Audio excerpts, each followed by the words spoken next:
ഇന്ത്യയിലെ തന്നെ ഏറ്റവും ബെസ്റ്റ് ആയിട്ടുള്ള സൂപ്പർ ക്രോസ് ഇവന്റ് നടക്കാൻ പോകുന്നു, അതും നമ്മളുടെ തൃശ്ശൂരിൽ. അത് നടക്കുന്നതിനെ കുറിച്ചും ആ ഒരു ട്രാക്കിനെ കുറിച്ചൊക്കെയാണ് ഇന്നത്തെ വീഡിയോയിൽ നമ്മൾ പറയാൻ പോകുന്നത്. അത് എക്സ്പ്ലെയിൻ ചെയ്യുന്നതിന് വേണ്ടി നമ്മുടെ കൂടെ ഒരാളും കൂടിയുണ്ട്, one and only Bandidos. Okay, മുർഷിക്കയാണ് ശരിക്കും ഒരു ഇവന്റ് നടത്തുന്നത്. ഏത് മുർഷിക്കാന്ന് ചോദിക്കുന്നവർക്ക് വേണ്ടി വളരെ പെട്ടെന്ന് ബാൻഡിഡോസിന്റെ ഓണർ അല്ലെങ്കിൽ ഈ DirtXtremeന്റെ ഓണർ എന്നൊക്കെ പറയുന്നതിനേക്കാൾ ഉപരി 6 വർഷത്തെ മുർഷിക്ക. വളരെ സിമ്പിൾ ആയിട്ടുള്ള ഒരു ഇൻട്രോ ആണ്. Murshika, welcome to our channel. First time ആണ് മുർഷിക നമ്മുടെ ചാനലിൽ ചെയ്യുന്നത്. നമ്മൾ വർഷങ്ങളായി കാണുന്നുണ്ടെങ്കിലും ഇപ്പോഴാണ് ഒരു വീഡിയോയിൽ ഒരുമിച്ച് വരുന്നത്. നജീബ് ഖാന്റെ ചാനലിൽ വരാൻ സാധിച്ചില്ല, അതിനെക്കുറിച്ച് അപ്പോൾ എന്തായാലും എല്ലാ കൂട്ടുകാർക്കും നമ്മുടെ പുതിയൊരു വീഡിയോയിലേക്ക് ഹൃദ്യമായ സ്വാഗതം. നമ്മൾ പറയാൻ പോകുന്നത് ഇവിടെ നടക്കാൻ പോകുന്ന ഇവന്റിനെ കുറിച്ചും സാധനങ്ങളൊക്കെ എന്തിനു വേണ്ടിയിട്ടാണ് സെറ്റ് ചെയ്തത് തുടങ്ങിയിട്ടുള്ള കാര്യമാണ്. അതൊക്കെ നമുക്ക് മുർഷിക വിശദമായിട്ട് പറഞ്ഞുതരും. കറക്റ്റ്. എല്ലാവർക്കും സ്വാഗതം. യെസ്.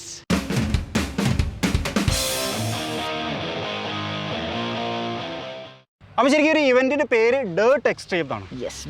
DirtXtreme എന്നുള്ളതാണ് ഇതിന്റെ ഒരു പേര്. യെസ്. അപ്പോൾ ശരിക്കും ഇവിടെ നിന്നാണ് ഇത് സ്റ്റാർട്ടിംഗ് പോയിന്റ് അല്ലേ? ഇതിന്റെ സ്റ്റാർട്ടിംഗ് പോയിന്റ് ആയിട്ട് വരുന്ന ഏരിയ അതാണ്. ഇപ്പോൾ അതിന്റെ ഡ്രസ് ഒക്കെ കൊണ്ടുവരുന്നുള്ളൂ. വർക്ക് നടന്നുകൊണ്ടിരിക്കുകയാണ്. ഒരു പണി ഇവിടെ കഴിഞ്ഞിട്ടില്ല, ഇപ്പോഴും വർക്ക് നടന്നുകൊണ്ടിരിക്കുകയാണ്. ഇടയിൽ നമ്മൾ ഷൂട്ട് ചെയ്യണം. പക്ഷേ നമ്മൾ ഈ വീഡിയോയുടെ പ്രധാനമായിട്ട് ഉദ്ദേശിക്കുന്നത് എന്താ അറിയോ, ശരിക്കും കേരളത്തിൽ ഈ പരിപാടി മോട്ടോക്രോസ് അത്ര ഫെമിലിയർ ആണെന്ന് ചിലപ്പോൾ പറയാൻ പറ്റില്ല. ഇല്ല. പക്ഷെ അവർക്ക് വേണ്ടിയിട്ട് ഈ പരിപാടി കാണാൻ വരുന്നതിന് മുമ്പ് എന്തൊക്കെയായിരിക്കും നടക്കുക എന്നുള്ള ഒരു ഐഡിയ ക്രിയേറ്റ് ചെയ്യാം. അതാണ് നമ്മൾ ഉദ്ദേശിച്ചത്. അപ്പോൾ ഒരു റൈഡർ ഈ ഒരു പിച്ചിൽ ഇപ്പം അവിടെ നമ്മൾ സാധാരണ രീതിയിൽ പറയുകയാണെങ്കിൽ അവിടെ കുറച്ച് മണ്ണ് കൂട്ടിയിട്ട് അമർത്തി സെറ്റ് ആക്കിയിട്ടുണ്ട്. അതിനൊരു പേരുണ്ട്, അതിനൊരു പർപ്പസ് ഉണ്ട്. അവിടെ റൈഡർ ഒരു കാര്യം ചെയ്യുന്നുണ്ട്. അങ്ങനെയാണ് നമ്മൾ പറയുന്നത് അല്ലെ? അപ്പൊ നമുക്ക് എവിടെ നിന്ന് ആരംഭിക്കാം? സ്റ്റാർട്ട് എടുത്തിട്ട് ആരംഭിക്കാം. സ്റ്റാർട്ടില് ഇപ്പൊ ഏകദേശം 24 ബൈക്കുകളാണ് സ്റ്റാർട്ട് ഗേറ്റിൽ ഉണ്ടാവുക. സ്റ്റാർട്ട് ഗേറ്റ് എന്ന് പറയുമ്പോൾ ഇവിടെ ഒരുപാട് കാര്യങ്ങൾ ഇനി ചെയ്യാൻ ബാക്കിയാണ്. ആ കാര്യങ്ങളൊക്കെ ചെയ്ത് കഴിഞ്ഞ് വരുമ്പോൾ അത് സ്റ്റാർട്ട് ആവും. 24 ബൈക്ക് ഒരുമിച്ചാണ് സ്റ്റാർട്ട് ആവുക. അത് കഴിഞ്ഞ് നേരെ ഈ കോർണർ ആണ് എടുക്കാൻ പോണത്. ഈ മണ്ണ് ചെരിച്ച് വെച്ചേക്കുന്ന അതിനാണ് ബം ഷോട്ട് എന്നാണ് നമ്മൾ പറയാം. ബം ഷോട്ട് എന്നാണ് പറയാം. അപ്പൊ ഫാസ്റ്റ് ആയിട്ടുള്ള ആളുകൾ ചിലപ്പോൾ അതിലൂടെ ഇങ്ങനെ കറക്റ്റ് ആയിട്ട് ഇങ്ങനെ ചെരിഞ്ഞ് ഇങ്ങനെ പോകുന്ന റൈഡേഴ്സ് ഉണ്ട്. അത് ഓരോരുത്തരുടെ സ്റ്റാർട്ടും ഓരോരുത്തരുടെ ലൈനും അനുസരിച്ചാണ്. ചില ആളുകൾ ബ്രേക്ക് ചെയ്ത് ഇവിടെ തന്നെ കോർണർ ചെയ്തിട്ട് ഇന്നർ എടുത്ത് പോകുന്ന ആളുകളുണ്ട്. ടൈം ലാഭിക്കുകയും ചെയ്യും. അപ്പൊ ഇന്നറും ഔട്ടറും ആണ് ഒരു റേസിന്റെ ഏറ്റവും വലിയൊരു ഘടകം എന്ന് പറയുന്നത്. ചില ആളുകൾ ഇന്നറിൽ ടൈറ്റ് ആയിട്ട് ഒരുപാട് റൈഡേഴ്സ് ഉണ്ടെങ്കിൽ ഔട്ടർ കൂടെ പറന്നു പോകും. ചിലരെല്ലാവരും കൂട്ടിത്തട്ടി എല്ലാവരും കൂടെ അങ്ങനെ പല തരത്തിലുള്ള തന്ത്രങ്ങളാണ്. കുറച്ച് ബുദ്ധിമുട്ട്. അത് മൈക്രോ സെക്കൻഡ്സിലാണ് ഓരോ ബുദ്ധി പ്രവർത്തിക്കേണ്ടത്. അതാണ് ഇതിന്റെ യെസ്. അങ്ങനെ അവർ തിരിഞ്ഞ് നേരെ എത്തിക്കഴിഞ്ഞാൽ ഇത് ജമ്പാണ്. ഇതൊരു ജമ്പ്. ഇതിനെന്താ പറയാ? Table top. ചെറിയൊരു ടേബിൾ ടോപ്പ് ആണ്. ഇത് കഴിഞ്ഞ് ജമ്പ് ചെയ്തിട്ട് വീണ്ടും യൂട്ടേൺ അവിടെ അടിക്കും. ഇത് അടിച്ചു കഴിഞ്ഞാൽ അവിടുന്ന് വീണ്ടും നമുക്കൊരു ഷോട്ടാണ്. അത് അടിച്ചു കഴിഞ്ഞ് അവിടുന്ന് കോർണർ ചെയ്ത് നേരെ വന്ന ഉടനെ തന്നെ അടുത്തൊരു ജമ്പാണ്. ഇതിമ കൂടെ അങ്ങോട്ട് ചാടിക്കണം. നമ്മള് ചാടിച്ചു കഴിഞ്ഞാൽ ചാടിക്കാനുള്ളതാണ്. അപ്പൊ അറിയാത്ത ആളുകളാണ്, ബിഗിനേഴ്സ് ക്ലാസ് ഒക്കെ വരുന്നുണ്ടല്ലോ, അപ്പൊ അവർക്കൊക്കെ ആണെങ്കിൽ അവർ ചിലപ്പോൾ കയറ്റി ചേർക്കും. പക്ഷെ എക്സ്പെർട്ട് റൈഡേഴ്സ് ഒക്കെ ഇതിനെ പറന്ന് അവിടെയാണ് ലാൻഡ് ചെയ്യുക. ശരിക്കും ഇത് കാണാനുള്ള അവസരം കിട്ടും. അതൊക്കെ ആ ഗാലറി ഒക്കെ അതിലുള്ളതാണ്. ഈ ഗാലറിയിൽ അത് ഇരുന്ന് കാണാന്ന് പറഞ്ഞാല് അടിപൊളിയായിരിക്കും. സാധനം പറന്നു പോകുന്നത് നമ്മളെ ഉയരത്തിലൊക്കെ സാധനം പറന്നു പോകും. കാരണം അത്ര ഉയരത്തിൽ നമ്മൾ ഇരിക്കുന്നതാണ്. സൂപ്പർ. കറക്റ്റ്. അവിടെ ഒരാൾ ചാടുന്നുണ്ട്.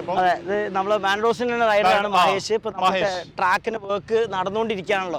അതെല്ലാം മെഷർമെന്റ് കറക്റ്റ് ആണോ എന്നുള്ളതും കൂടെ നമ്മൾ ടെസ്റ്റ് ചെയ്യേണ്ടതായിട്ടുണ്ട്.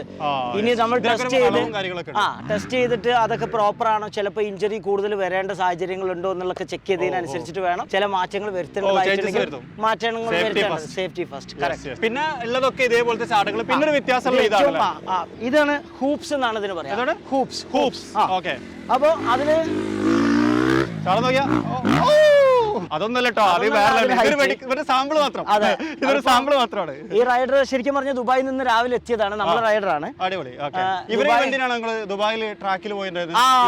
ദുബായിൽ പ്ലേസ്മെന്റ് ഒക്കെ ഫസ്റ്റ് ആയിരുന്നു. ഈ ഹൂപ്സിന്റെ കാര്യത്തിൽ പറയുന്നത്, ഈ ഹൂപ്സ് ശരിക്കും കോർണർ ചെയ്ത് കഴിഞ്ഞാൽ സംബന്ധിച്ച് ബൈക്കിലുള്ള സ്റ്റെബിലിറ്റി ആണ് ഇതിൽ ഇമ്പോർട്ടന്റ്. കറക്റ്റ് ആയിട്ടുള്ള സ്റ്റെബിലിറ്റി, റൈഡിംഗ് പോസ്റ്റർ ഒക്കെ കറക്റ്റ് ചെയ്തിട്ട് വേണം ഇത് ടാക്കിൾ ചെയ്തിട്ട് കടക്കാൻ വേണ്ടി. എക്സ്പേർട്ട് ആയിട്ടുള്ള റൈഡേഴ്സ് ഒക്കെ ഇത് കറക്റ്റ് ആയിട്ട് അടിച്ചടിച്ച് പോകും. അല്ലാത്ത ആളുകൾ ചിലപ്പോൾ മെല്ലെ കയറ്റി ഇറക്കി പോകുന്നവർ ബാലൻസിന്റെ പ്രശ്നങ്ങൾ ഉണ്ടാവും. പ്രോപ്പർ ആയിട്ടുള്ള ഫിറ്റ്നസ് ഒക്കെ ഇതിന് വളരെ ഇമ്പോർട്ടന്റ് ആണ്. ഇങ്ങനത്തെ ടാക്കിൾ ചെയ്ത് മുന്നോട്ട് പോകണം. ഇവിടെ ശരിക്കും മത്സരം പോലെ നടക്കുന്നുണ്ടോ അതോ പ്രദർശനം മാത്രമാണോ? അങ്ങനെയല്ല. ഇത് ഏകദേശം ഇപ്പൊ കേരളത്തിനെ സംബന്ധിച്ചിടത്തോളം അല്ലെങ്കിൽ ഇന്ത്യയെ സംബന്ധിച്ചിടത്തോളം ഇന്ത്യയിൽ നിന്ന് ഏറ്റവും പ്രഗത്ഭരായിട്ടുള്ള 250ഓളം റൈഡേഴ്സാണ്. ആ 250ഓളം റൈഡേഴ്സിന്റെ ഒരു പ്രത്യേകത എന്ന് പറയുന്നത് അതിൽ ചെറിയ കുട്ടികളെ കാറ്റഗറി വരെ ഉണ്ടാവും. നമ്മളെല്ലാം അതിശയിപ്പിക്കുന്ന രീതിയിൽ ചെറിയ 6, 8, 10 വയസ്സുള്ള ശരിക്കും ഞങ്ങൾ തന്നെ അങ്ങോട്ട് ഇടയ്ക്കിടയ്ക്ക് നോക്കുന്നുണ്ട് അവൻ ചാടുകയാണ്. അപ്പൊ ഇവിടെ മത്സരം നടക്കുമ്പോഴുള്ള അവസ്ഥ അടിപൊളിയായിരിക്കും. കുട്ടികള് വളരെ എക്സ്പേർട്ട് ആയിട്ടുള്ള കേരളത്തിൽ തന്നെ എത്ര കുട്ടികളുണ്ടെന്ന് നമ്മുടെ നാട്ടുകാർക്ക് എത്ര അറിയാം. അങ്ങനെ കുട്ടികളുള്ള കുട്ടികളെല്ലാം മല്ലുവിന്റെ മോനൊക്കെ അതെ നമ്മള് മല്ലു ട്രാവലറിന്റെ മകന് റേസ് ഓടിക്കുന്നുണ്ട്. അതുപോലെ തൃശ്ശൂരുകാരനായിട്ടുള്ള സെയിം അബ്ദുള്ള പറഞ്ഞിട്ട് പാലക്കാട് ഒരു MVD കേസ് എടുത്തൊരു കുട്ടി സെയിം അബ്ദുള്ള ഈ റേസിൽ ഓടിക്കുന്നുണ്ട്. ഇങ്ങനെ കേരളത്തില് ഏകദേശം ഒരു 5-6 കുട്ടികൾ ഈ പ്രായത്തിലുള്ള ഓടിക്കുന്നുണ്ട്. ഇത് കൂടാതെ കേരളത്തിന് പുറത്തുനിന്നും ബാംഗ്ലൂരിൽ നിന്നും അതുപോലെ തന്നെ തമിഴ്നാടിന്നും പൂനെ മഹാരാഷ്ട്ര എന്നൊക്കെ കുട്ടികൾ വരുന്നു. ചെറിയ കുട്ടികൾ മുതൽ അവിടെ നമ്മൾ തുടങ്ങിയാൽ പിന്നെ സ്ത്രീകള് ലേഡീസ് കാറ്റഗറി സ്ത്രീകളായിട്ട് പെൺപിള്ളേര് നമ്മള് ബൈക്കിൽ തന്നെ പോകുന്ന സമയത്ത് നമ്മൾ അതിശയത്തോടെ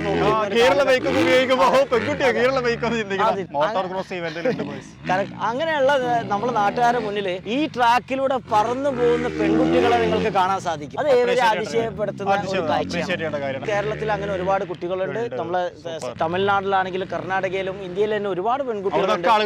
ഇവരൊക്കെ പാർട്ടിസിപ്പേറ്റ് ചെയ്യാൻ വേണ്ടി നമ്മളെ തൃശ്ശൂരിലേക്ക് വരികയാണ്. ഇതല്ലാതെ തന്നെ ഫാക്ടറി റൈഡേഴ്സ് ആയിട്ടുള്ള TVSന്റെ റൈഡേഴ്സ്, ഹീറോ ബ്രാൻഡിന്റെ റൈഡേഴ്സ്, ഇങ്ങനെയുള്ള ഫാക്ടറിയിലെ തന്നെ പ്രഗത്ഭരായിട്ടുള്ള ഇന്ത്യയിലെ മറ്റു റൈഡേഴ്സ്. ഇതോടൊപ്പം തന്നെ ഫോറിൻ കാറ്റഗറിയിലേക്ക് നല്ല ഒരു റേസ് നമുക്ക് കാണാൻ സാധിക്കും. അത് ഇന്ത്യയിലെ തന്നെ പ്രഗത്ഭരായിട്ടുള്ള റൈഡേഴ്സ് ആണ് ഫോറിൻ കാറ്റഗറിയിൽ റേസ് ഓടിക്കുന്നത്. ഇവിടെയൊക്കെ ടൈറ്റ് ആയിട്ടുള്ള കോമ്പറ്റീഷൻ ആണ് കാണാൻ പറ്റുക. റേസിനെ കുറിച്ച് 8-ാം തീയതിയാണ്. 7-ാം തീയതി ശരിക്കും പറഞ്ഞ ഒരു സെലക്ഷൻ റൗണ്ടാണ്. ഫസ്റ്റ് റൗണ്ട് അതിൽ സെലക്ട് ചെയ്യുന്ന ആൾ ഫൈനലിലേക്ക് സെലക്ട് ചെയ്തിട്ടുള്ള ആളുകളാണ് ഞായറാഴ്ച ഓടിക്കുക. ഫൈനൽസ് മാത്രമാണ് സൺഡേ നടക്കുന്നത്. സൺഡേ എന്ന് പറയുന്നത് ശരിക്കും പറഞ്ഞാൽ ഭയങ്കര അഗ്രസീവ് ആയിട്ടുള്ള റേസ് ആയിരിക്കും. കാരണം സെലക്ഷൻ ഒക്കെ കഴിഞ്ഞിട്ട് ഏറ്റവും അടിപൊളി റൈഡേഴ്സ് ആണ് മാത്രമേ ഫൈനൽസിൽ ഉണ്ടാവുള്ളൂ. അവരാണ് ഈ ഞായറാഴ്ച നിങ്ങൾക്ക് കാറ്റഗറി ഏകദേശം 8 കാറ്റഗറി. ശനിയാഴ്ച ആണെങ്കിൽ ശനിയാഴ്ച വൈകുന്നേരം 4 മണി മുതൽ സെലക്ഷൻ റൗണ്ട് ഇവിടെ സ്റ്റാർട്ട് ചെയ്യും. അന്ന് ഫ്രീ എൻട്രി ആണ്. ആർക്കും വേണമെങ്കിലും ഇവിടെ വന്ന് റേസ് കാണാം. ഈ ഒരു എൻട്രി എന്ന് പറയുമ്പോൾ അന്ന് തന്നെ ഫ്രീ സ്റ്റൈൽ FMX ഷോ ഉണ്ട്. FMX ഷോ അറിയാലോ നജീബ് കാക്കർ. അതായത് ഓസ്ട്രേലിയയിൽ നിന്നും ഫിൻലാൻഡിൽ നിന്നും 2 റൈഡേഴ്സ് ആണ്, ഇന്റർനാഷണൽ റൈഡേഴ്സ് ആണ് ഇവിടെ ഫ്രീ സ്റ്റൈൽ ഷോ പെർഫോം ചെയ്യാൻ വരുന്നത്. ഈ ഒരു സ്പേസിലാണ് ആ ഒരു റാമ്പൊക്കെ സെറ്റ് ചെയ്യാൻ പോകുന്നത്. അത് ഏകദേശം 40-50 അടിയോളം ഹൈറ്റിൽ പോകും. ഏകദേശം നമ്മുടെ തെങ്ങിനേക്കാളും മുകളിൽ ഹൈറ്റിലാണ് ബൈക്കുകൾ ചാടാൻ പോകുന്നത്. അതിന് വളരെ പ്രശസ്തരായിട്ടുള്ള റൈഡേഴ്സ് ആണ് ഫിൻലാൻഡിൽ നിന്ന് ഓസ്ട്രേലിയയിൽ നിന്ന് വരുന്നത്. അത് ഏതൊരു സാധാരണക്കാരന് ഏത് ആളുകളെയും എന്നൊരു കോരി ധരിപ്പിക്കുന്ന ഒരു കാഴ്ചകളാണ്. അതേപോലെ 7-ാം തീയതി എല്ലാവർക്കും ഫ്രീ ആണ്. 7-ാം തീയതി എല്ലാവർക്കും ഫ്രീ. ഇപ്പൊ സൺഡേയിലേക്ക് പിറ്റേ ദിവസത്തേക്ക് ടിക്കറ്റ് എടുക്കേണ്ട ആളുകൾക്ക് കൗണ്ടർ സെറ്റ് ചെയ്യും. ശനിയാഴ്ച ഇവിടെ വന്നാലും സൺഡേയിലേക്കുള്ള ടിക്കറ്റ് എടുക്കാൻ സാധിക്കും. അപ്പോൾ ശനിയാഴ്ച വന്നിട്ട് നിങ്ങൾ കണ്ടുനോക്കുക. നിങ്ങളെ ഇൻട്രസ്റ്റഡ് ആണെങ്കിൽ എനിക്ക് തോന്നുന്നത് വന്നു കഴിഞ്ഞാൽ അടുത്ത ടിക്കറ്റ് എടുത്തിട്ട് എല്ലാവരും 100% വിശ്വസിക്കുന്നു. നിങ്ങൾ ശനിയാഴ്ച ഇവിടെ ഫ്രീ ആയതുകൊണ്ട് തന്നെ വന്ന് കണ്ടിട്ടുണ്ടെങ്കിൽ, നിങ്ങളിൽ 100 പേര് വന്നിട്ടുണ്ടെങ്കിൽ, നിങ്ങളിൽ 1000 പേര് വന്നിട്ടില്ല, ആ 1000 പേര് വേറെ 10,000 ആളുകളെ കൂട്ടിയിട്ട് വരും എന്നുള്ളതാണ് എന്റെ ഞായറാഴ്ച ടിക്കറ്റ് എടുത്തിട്ട് കാണാൻ.